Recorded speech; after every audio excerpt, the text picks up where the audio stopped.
Kitchener City Hall was transformed last week for a performance that's best described as a hero's journey through song and dance. Orinthia has the story.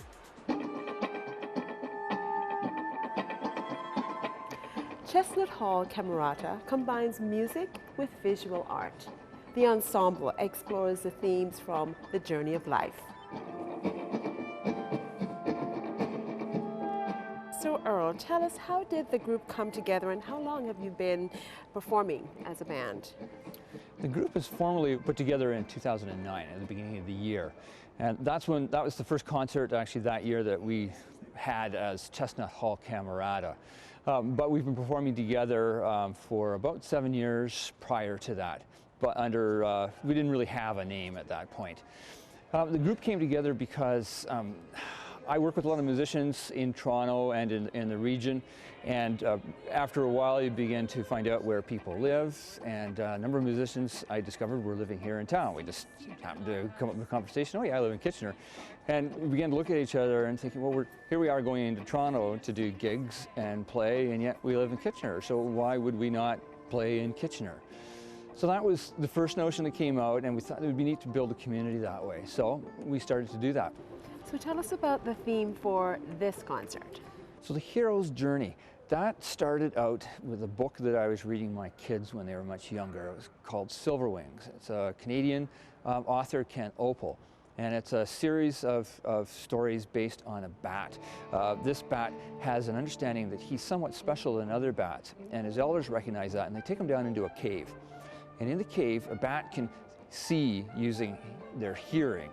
And the story took a little bit further. He could not only see objects, but he could see the stories that had happened in the past. There was one little section in the book called the echo chamber, and this is where he enters into this chamber. And that just went over and over and over in my mind, and I thought, echo chamber, sound, music. Wow, that is so neat. Wouldn't it be neat to find music that expresses that? We tended to stay away from the bat theme, so we looked for another theme. And we thought, well, there's the hero theme. A huge, actually, number of movies, when you start to really analyze it, use this notion of a hero discovering his special identity or special view, going through a certain period of tribulation, and then emerging from that, and then bringing his message back to humanity. So that became our underlying notion. So then we needed to find some music. And one of my associates was very interested in the music of Steve Reich, who's probably one of the best known composers, living composers now, certainly recognizable names, an American composer. And Mr. Reich had written a work in the late 90s called The Cave. So that became my centerpiece. So how to get into that and how to get out of that. My eldest son is a huge fan of the heavy hard rock band Tool. And I've listened to a lot of Tool, and I like Tool. It's a fabulous band. And started exploring their literature, and there's a piece called 46 and 2, which speaks of imbalance of chromosomes and how there's a mythical balance where there's extra 2 chromosomes and mankind would be balanced. And it also has some Jungian themes in it, exploring the shadow and man's reconciliation with his inner shadow. So that got us out of the hero coming back with this little bit of a new knowledge and bringing this to mankind. So how do we get into that? And I'd heard of Michael Occhipinti, who's very well known certainly in the Canada jazz scene. He and his brother Roberto are sort of the go-to kingpins for jazz. And so I called Michael and said, this is what I'd like to do. Are you interested? And he says, that's far enough out there that I think I'd like to do this. So we started talking, and I had previously approached Hugh Marsh, just thinking, it'd be neat to work with this man. I was working on another recording project, and he said, well, I can't commit at this point because he's got some film scores, small little things. There's one that he's doing with Daniel Craig and Harrison Ford right now. So, he said I couldn't commit.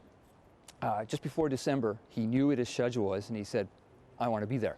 By then, we'd already decided that we wanted to use a work that he had written years ago on an album called Smashing Pumpkins, and it was fabulous. It's called How the Violin Was Born.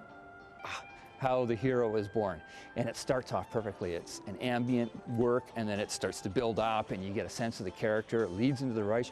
Everything fell into place. we started to explore, well, who all would be involved.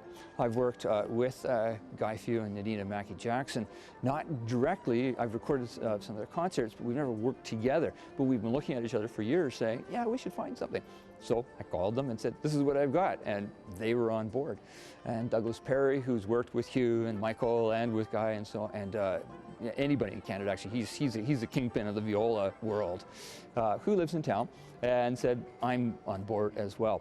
Our original singer was Laura Pudwell, and she came down with the flu for the first time in, I think, 3 decades that she's been felled by a bug. That we found out Monday of this week. So I called Jenny Ensmodolo, and we've worked with Jenny a lot. I don't think she's sung this kind of music before, but you would never know it to hear her. Kevin Ramessar has been part of every concert but one that I've ever done. And I'm not sure if that's by design or just because he's so good that you can't not have a concert without Kevin being involved in some way, shape, or form. So he's involved as well. And you also have dancers. Miranda Abbott has a dance troupe called Event Horizon Dance, and she mounted a show at the Conrad Center last February. And she's superb. She can dance any style. So I approached her afterwards and said, well, I've got this different context. How would you like to work on that? And it was not a, oh, I got to go talk to my agent or think about it. It was, yes, let's do it. And that excited me. She resonates with the story, she puts that into her mind, creates moves that respond to that, and then starts to add her own interpretations of what's happening. And as artistic director, what do you find most rewarding, that you most enjoy about being a part of the ensemble? The biggest thing for me is the relationships that I build with the musicians, because we're coming together and performing and creating something, and there's a lot of two-way, a lot of I'm hoping even more two-way, because that to me makes it much richer than if it's just one person's vision. I mean, there needs to be something that holds it all together, and so I'm there to enable that. But that to me is the most rewarding part.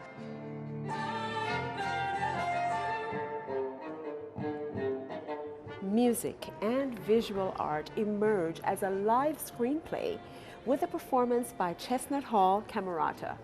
The ensemble invites you to join the journey.